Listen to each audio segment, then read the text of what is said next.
Pak Harto pada waktu itu dipuja-puja di mana-mana. Benar kata Pak Kiflan, saya masih ingat Bung Karno itu dikejar di mana-mana, bahkan demo-demo itu mengatakan mahmilupkan Bung Karno. Kalau orang tuamu dibegitukan, apa rasanya? Tahu? Pak Harto itu adalah orang yang memang dianggap penyelamat terhadap bangsa ini. Jadi Pak Harto itu orang baik, orang tahu diri itu. Nggak mau saya. Tahun 67 dipaksa. Bung Karno nggak mau bubarkan PKI, kalau mau jadi presiden ya presiden, tapi PKI tetap jalan. Akhirnya apa Pak Harto? Kalau gitu, ya kita pilih presiden yang baru terpaksa. Siapa? Pak Harto bilang Nasution. Itu jenderal paling senior, kata Pak Harto pada waktu itu. Nasution bilang, Harto, saya ini orang Batak. Orang Batak nggak bisa jadi presiden di Indonesia, harus orang Jawa, dan orang Jawa itu sekarang kamu. Pak Harto, nah kalau begitu, kata Pak Harto, saya mau jadi presiden, tapi setahun saja. Jadi Pak Harto itu tidak gila jabatan, enggak. Saya mau setahun. Oleh sebab itu TAP MPRS tahun 67 itu mengangkat Presiden Soeharto selama 1 tahun dan ditugasi untuk menyiapkan pemilu tahun 1968. Jadi Pak Harto, oke, saya mau kalau menjadi presiden 1 tahun aja pejabat presiden. Tapi pergolakan politik menyebabkan nggak bisa diadakan pemilu 68. Undang-undangnya mau pakai sistem apa? Sistem distrik apa proporsional? Partainya apa saja? Apa partai tahun 55? Itu ada PKI-nya, kemudian ada perorangan.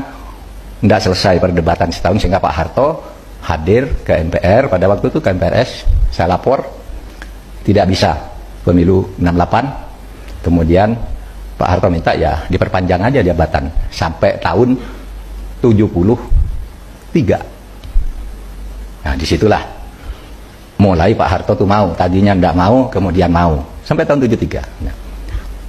Tetapi sesudah lama begini, ya alasan-alasan dulu menjatuhkan Pak Harto tuh KKN misalnya. Nah sekarang KKN lebih banyak loh dari zaman Pak Harto. Iya tuh, lebih banyak. Nggak bisa. Zaman reformasi itu lebih parah. Jadi vertikal horizontal KKN-nya udah pasti.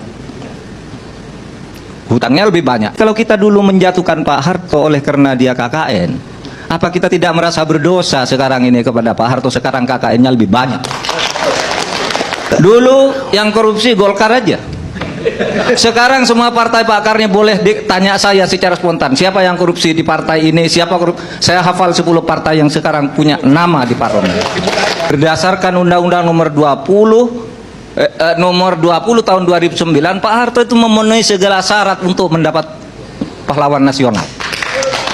Ada 13 syarat di situ untuk menjadi pahlawan nasional. Memenuhi syarat Pak Harto. Ya kan, apa sih hebatnya si Soeharto itu sebagai pahlawan hanya bisa memancing, membunuh jutaan rakyat Indonesia, udahlah melanggar HAM, ya kan, membunuh jutaan rakyat, dan ada perusahaan sejarah, udahlah nggak ada pantasnya dijadikan pahlawan nasional. Kalau mau bicara kesalahan presiden, semua presiden punya salah. Mungkin banyak yang tidak tahu. Ketika Bung Karno mengeluarkan dekret, membubarkan DPR, membubarkan konstituante, Bung Hatta itu nulis buku Demokrasi Kita. Di situ Bung Hatta pun mengatakan Bung Karno itu kudeta. Bung Karno kudeta. Artinya kalau ada orang bilang Pak Harto kudeta, sebelumnya pun sama, sebelumnya pun lagi sama. Kalau misalnya kita mau fokus pada Pak Harto, ya dia belum pernah dijatuhi hukuman pidana juga. Bung Karno juga belum pernah diadili, belum pernah dijatuhi hukuman pidana. Kemudian malah sekarang itu orang mulai kampanye rindu ya zaman Pak Harto gitu. Ini seluruh proses reformasi sejak awal kita nih menjadi semakin jelek bukan semakin baik, korupsinya makin merata sekarang ini. Pak Harto itu sudah berhasil lah membangun ekonomi. Bahwa dia salah ya salah. Presiden sebelumnya juga salah, presiden sebelum lagi salah gitu.